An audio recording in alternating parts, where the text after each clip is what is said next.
My name is Kelly, and right now I'm getting yelled at by my mother-in-law over the phone. Why on earth is the house gone? What were you thinking doing something like this? My mother-in-law complained without letting me explain. She doesn't seem to realize that she's the one at fault. I let out a sigh, which must have made her angrier because her voice got even louder. You better explain to me exactly how you turned that house into an empty lot. Well, let me start from the beginning. I decided to give my mother-in-law a full account of what led to this. The story takes us back to when I was a college student. My grandfather, who lived a long life, passed away, and our family had a dispute over his inheritance. It wasn't about money, though. The issue was what to do with Grandpa's old house. It would cost quite a bit to dispose of it, and everyone in the family already owned a house or an apartment. Managing another property, my grandpa's house, seemed too much to ask. That's when the buck passing began. Even though the house was old, it was still livable, and the land it sat on belonged to my grandpa. Inheriting it could be a good asset, especially for someone wanting to live alone. That's when I volunteered to take over the house. With an enthusiastic, "Sure, go ahead" from everyone, the old house and land became mine. So, while I was still a university student, I became the owner of a house and land. There were inheritance taxes, of course, but that was a separate matter. I temporarily borrowed money from my parents and worked part-time jobs to pay them back. By the time I graduated from university, the house and land were truly mine. I started working at a publishing company, and then a friend introduced me to a great guy. We started dating, and that's how I met my husband, Keith. He agreed to live with me in my grandfather's house. The house was old and not very convenient, but Keith never complained, and I appreciated him for that. I enjoyed our newlywed life. However, our blissful married life soon faced an unexpected turn. One day, my mother-in-law visited us and said, "We want to move out of our current apartment. Can we stay here until we find a new place?" Her family included herself, my father-in-law, and my sister-in-law. In other words, 3 people would be moving into our home. I was lost for words. Well, I stuttered. My mother-in-law responded with a sly grin. "The contract in our apartment is up soon, and we'd have to break it if we renewed. You'll help us save money, right?" I protested, "But this is so sudden." She continued, "I'll help with the housework. Sounds good, right?" Just like that, I was forced into living with my husband's family. Luckily, our house was spacious, and we had rooms to spare, so there would be no problem accommodating everyone. As someone who kept working after marriage, having my mother-in-law's help with housework seemed like a good thing. But I couldn't shake off the fear that living together might strain our currently pleasant relationship. Despite some anxiety, our cohabitation began. However, living together quickly proved troublesome. My mother-in-law and sister-in-law were always goofing around and never helped around the house. Even worse, my father-in-law would come home late at night and demand that I prepare meals. At first, I put up with it, but my patience soon wore thin. "Please help me with the housework, mother-in-law. That's what you promised me first," I pleaded. "Did I?" She feigned innocence. Then my sister-in-law chimed in, "How dare you talk back to your husband's parents? You're so insolent for a daughter-in-law." "But this is my house," I argued. "So what if it's your house? You are our daughter-in-law, aren't you?"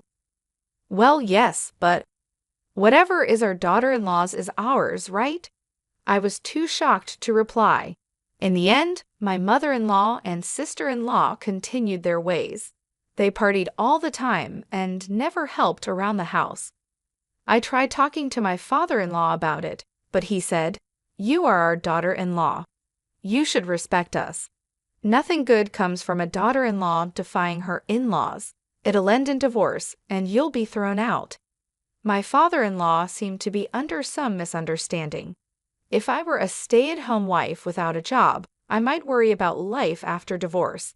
But I have a job and own assets like a house and land. Being told to divorce doesn't bother me at all. Besides, whether to divorce or not is something my husband and I should decide, not my in-laws. I was annoyed, but there was no point in arguing.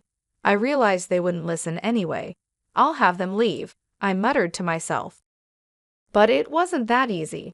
When I brought up the subject of moving, both my father-in-law and mother-in-law would change the topic. They'd find reasons to keep delaying leaving. Thinking it was strange, I consulted my husband. Do you really think they intend to move out? Now that you mention it, they do seem to be dragging their feet. I don't like the thought of them staying here indefinitely. They might have a reason. We should look into this. Yeah, let's ask our private detective friend. So we decided to get some help. We wanted my mother-in-law and sister-in-law out, even if we had to pay for their move. That was my first wish. About a month later, one day when I was about to scold my mother-in-law for still not doing anything, she came out with this first. Kelly, I want to apologize to you for always causing you trouble. Apologize. Why don't we take a family trip together?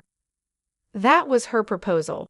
After moving in, my mother-in-law and sister-in-law had done nothing and left everything to me. Now they seemed to regret their behavior and thought they should apologize. It seemed they discussed and concluded that a bonding trip would be the best way to make up for it. Needless to say, I thought if they felt that way, they should leave. But it was hard to complain to someone who was being humble. I decided to take a calm approach. Maybe we both have misunderstandings. It might be nice to go on a trip. Do you agree? My mother-in-law was so happy. Then my sister-in-law added excitedly, we were thinking of an overseas trip. Where would you like to go? Anywhere is fine, I replied. We'll decide then, she said. Suddenly, my sister-in-law interrupted herself and turned to me with an apologetic look. See, we don't have any money right now. Huh? You don't have money. They had no money but proposed a trip. Really? They were exasperating. Saying they had no money could only mean one thing. As I was thinking this, my sister-in-law said, could you lend us some money? Just as I was about to refuse, my mother-in-law said something unexpected. Your dad is retiring soon, so he will get a retirement bonus. We can pay with that. You just have to front the money for now. By dad, she meant my father-in-law. Given his age, his retirement was indeed due. Moreover, the retirement bonus wasn't just a guess. It was a guaranteed sum of money that would surely come. Although I was slightly suspicious, I thought the money would definitely come in.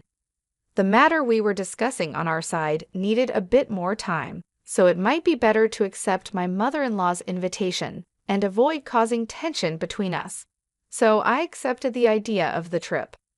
After that, I was informed by my mother-in-law and sister-in-law that they had decided on London as our destination. The flight departs at noon from Lax International Airport. Understood, I said. It seems like the trip is going to cost quite a bit. But as we said before, can you front the money for us? They asked. Yes, I'll cover it, I agreed. Even though it was just lending the money, it was not a small sum. But at this point, I couldn't say no. Moreover, it seemed like they had already made the reservation, so I might as well enjoy it. I gave the requested amount to my mother-in-law. On the day of the trip, the meeting time was 5 hours before our flight. My husband Keith, who had been working the previous day, was staying at a hotel near the airport. Therefore, he was not with me on the bus heading to the airport. I decided to try calling Keith. At that moment, a call came from Keith's phone before I could call him. Hello, Keith, are you awake? I said, thinking it was my husband, but it was my mother-in-law's voice. I heard over the phone, Kelly, where are you now? Mother-in-law, I'm on the bus heading to the airport. That's unfortunate. We're about to get on the plane now. What? I was confused. Then my mother-in-law, with a sarcastic voice, dropped this bombshell. Actually, we're leaving at 9. Sorry. You lied to me. It's a family trip, so we're going to enjoy it just as a family. What about my ticket? Canceling right on the day of departure is fine. You were never included. My mother-in-law laughed loudly. Apparently, this was all part of her plan. As I clutched my phone in frustration, my sister-in-law's voice came on. Are you upset? You're upset, aren't you? Do you enjoy this kind of thing? It's fun, by now. At that moment, the line went dead with a strange noise, and the call was cut off. I immediately called back my husband. I could hear the ringing, but it wouldn't connect. Ultimately, I arrived at the airport just before the flight's departure time. When I asked the airport staff, they said the plane had already entered the runway. There was nothing I could do but watch the plane take off. It would take a little over 12 hours for the plane. I waved goodbye to arrive at its destination, and my mother-in-law and her group would be back in about 15 days. I had plenty of time. Play games with me, and I'll show you who's the better player. I went straight home. I immediately contacted a demolition company and asked them to tear down my house. I also contacted a moving company to haul out all the belongings in the house. But it wasn't just my stuff in the house. There were things belonging to my mother-in-law, father-in-law, and sister-in-law. Because this was so sudden, I didn't have a new home ready. After some consideration, I decided to use one of the warehouses that was part of my grandfather's inheritance. This warehouse was something my grandfather had used for his business, and nobody was using it now. However, there was a large parking lot in front of the warehouse, which was currently being used by the people in the neighborhood. I had everything moved to that warehouse. After that, I notified my parents that I was going to rebuild the house. My parents asked why, but I told them I'd explain the details later and hung up the phone. I finally had a chance to take a breather when it was late at night. I had just fallen asleep when I noticed my phone ringing. It was an unknown number, and it was early morning, still dim outside. I hesitated but decided to answer the phone. Hello, is this Kelly? The person on the phone was my husband, Keith. What do you want now? Sorry, has your fever gone down now? What?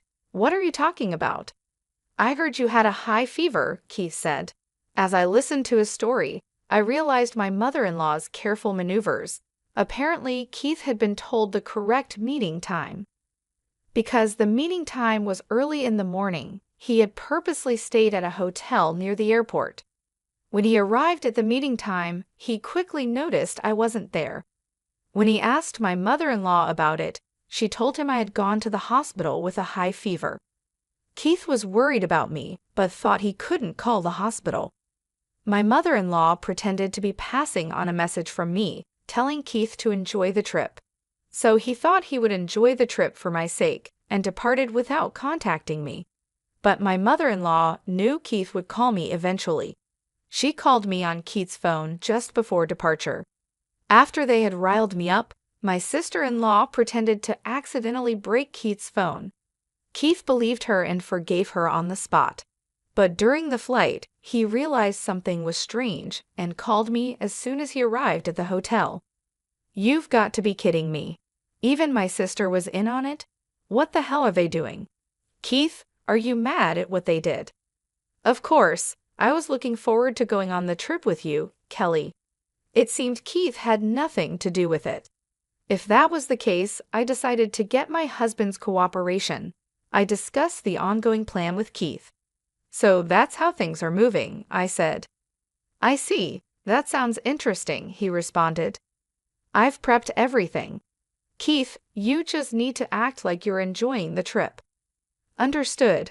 I have one favor to ask, though. Could you bring back some souvenirs for me and also some for my colleagues? This was my only concern.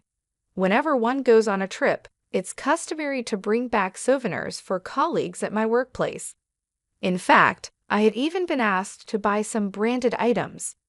I could say I was left behind, but that would be too embarrassing.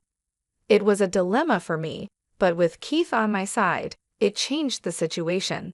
Now everything was settled. I provided the list of souvenirs to Keith and focused on what I needed to do. After sunrise, I had a demolition team come over. After getting a quote, they immediately began tearing down the house. The work finished quickly, and the plot of land was cleared in no time. A few days later, my in-laws returned home. They started causing a commotion in front of the empty plot of land. Then they called me and started complaining nonstop. That's the whole story. Did you understand? You've got to be kidding, I said. My mother-in-law yelled again. Even though she was on the other side of the phone, I wasn't scared at all. I calmly replied, "It's pointless to say anything now. I've already demolished the house." "What happened to our belongings? Did you throw them away?" "No, I didn't throw them away. I'm keeping them." "You are nothing but a thief. I'm only keeping them. I'll return them if you pay." "Pay for what?" "For the trip and the moving costs. You did say you would at least pay for the trip, didn't you?" That. You should pay up soon." At that, my mother-in-law fell silent. It seemed she was at a loss for a reply. Then I heard my sister-in-law whispering in the background. Suddenly, my mother-in-law asked, "Before anything, I want to know if our belongings are safe. Where did you take them?" "They are in the warehouse my grandfather used to use. Anyway, I won't return them unless you pay. But your husband's retirement pension is coming, isn't it?" "That, yes, but, Then please pay me back. I'll return your belongings once you do." With that, I hung up. Still, my mother-in-law kept calling incessantly. Finally annoyed, I blocked all of her calls. Feeling refreshed, my husband Keith arrived at the Weekly Mansion where I was staying. "I'm back, Kelly." "Welcome back. Did you bring any souvenirs?" "Of course I did. Thank you. I had considered returning to my parents' home, but I didn't want to worry them. So I informed my parents that we would be living in a Weekly Mansion for a while as we rebuilt our house. Then I rented the Weekly Mansion and moved there. I had been staying in touch with Keith regularly and had informed him about the move, so after his return, he came directly to me. My in-laws must have found it strange that he was acting separately. I was nervous about getting found out, but I'm glad things worked out this way. By the way, Kelly, if you get money from Mom, do you plan to forgive her? If she promises not to interfere in our lives in the future, I plan to return her belongings and forgive her. I'm just wondering if she'll pay up without a fuss.